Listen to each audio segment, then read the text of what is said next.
Alors, la chaîne ne remplit pas les conditions d'éligibilité donc pour faire des lives sur les téléphones portables.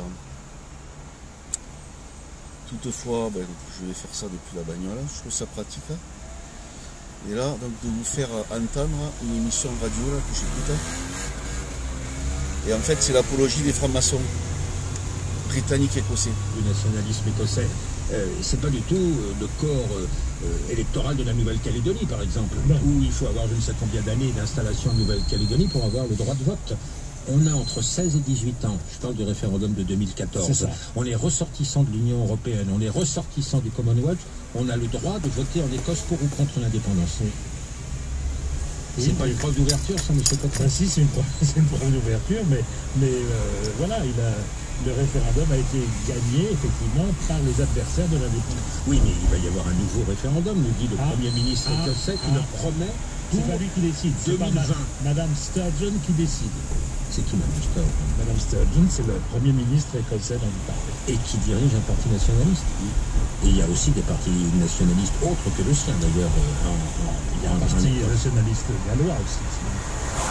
Dites-moi, vote samedi des communes sur le projet d'accord entre Londres et Bruxelles. Plus rien ne sera comme avant. Si je lis Le Cœur de l'Angleterre, formidable roman de Jonathan Coe, il est dit, nous sommes maintenant deux camps, X et ses semblables, moi et mes semblables, dit la narratrice.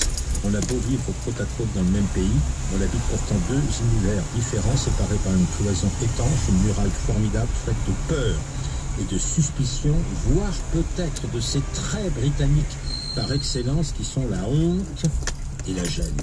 C'est très remarquable.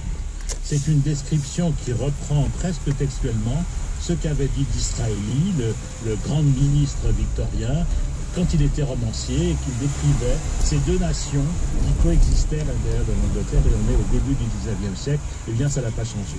Merci à vous de nous avoir accompagnés tout au long de cette semaine, Bernard Cotterêts. Vos livres sont sur le site de notre émission qui a été préparée par Franck Oliva, Annika Negulesco, Frédéric Martin, avec à la technique Rémi Sistiaga. La réalisation, c'était Audrey Ripouille. Fabrice Rouel, bonjour. Bonjour. Alors, on parle beaucoup des retraites en ce moment, évidemment. Nous allons aller à la